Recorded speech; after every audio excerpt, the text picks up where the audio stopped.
Hi friends, welcome to my channel.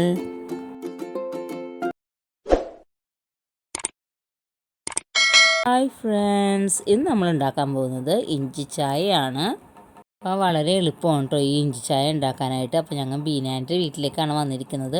അപ്പോൾ ഒരു കട്ടൻസി ചോദിച്ചപ്പോൾ ബീനാൻ്റെ അപ്പം തന്നെ നമുക്ക് ഇഞ്ചി ചായയാണ് ഉണ്ടാക്കി തന്നിരിക്കുന്നത്. അപ്പോൾ ഇനി നമുക്കിത് എങ്ങനെയാണ് ഉണ്ടാക്കുന്നതെന്ന് നോക്കാം.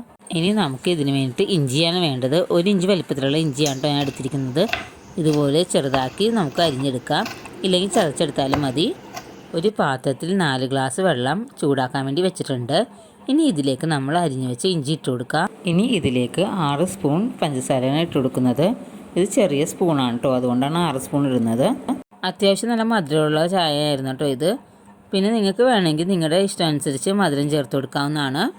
വെള്ളം നന്നായിട്ട് ചൂടായി വരുന്നുണ്ട്. ഇനി ഇതിലേക്ക് 1 ടീസ്പൂൺ ചായപ്പൊടിയാണ് ഇട്ട് കൊടുക്കാൻ പോകുന്നത്. ഇത് അത്യാവശ്യം കടുപ്പമുള്ള ചായപ്പൊടിയാണ്, അതുകൊണ്ടാണ് 1 ടീസ്പൂൺ ഇട്ട് കൊടുക്കുന്നത്. ചായപ്പൊടിയുടെ അളവ് ഓരോരുത്തരുടെയും ഇഷ്ടാനുസരണം നമുക്ക് ചേർത്ത് കൊടുക്കാവുന്നതാണ്. ഇനി നമുക്ക് ഇത് തിളക്കണം വരെ വെയിറ്റ് ചെയ്യാം. നന്നായിട്ട് തിളച്ച് വരുമ്പോഴേക്കും നമുക്ക് തീ ഓഫ് ചെയ്തിട്ട് 1 മിനിറ്റ് വരെ വെയിറ്റ് ചെയ്ത ശേഷം അരിച്ച് നമുക്ക് ഗ്ലാസ്സിലേക്ക് ഇട്ട് കൊടുക്കാം.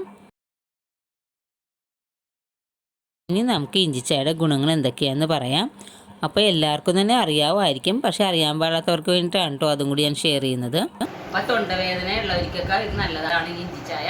അതുപോലെ പനിയുടെ സമയത്തും നമുക്ക് ഇതുപോലെ തന്നെ ഇഞ്ചിച്ചായ ഉണ്ടാക്കി കുടിക്കാം. കഫക്കെട്ടിനൊക്കെ വളരെ നല്ലതാണ് ഇഞ്ചിച്ചായ. തലവേദനക്കൊക്കെ ഇത് വളരെ നല്ലതാണ്. പിന്നെ നമ്മുടെ വയറിനൊക്കെ ഇത് നല്ലതാണ് ഇഞ്ചിച്ചായ. ഗ്യാസിനും അതേപോലെ തന്നെ ഡൈജഷനൊക്കെ നല്ലതാണ് ഇഞ്ചി. അപ്പം ഞാൻ ഒരു കേക്കൊക്കെ ആയിട്ടാണ് കേട്ടോ ഈ ചായ കുടിക്കാൻ പോകുന്നത്.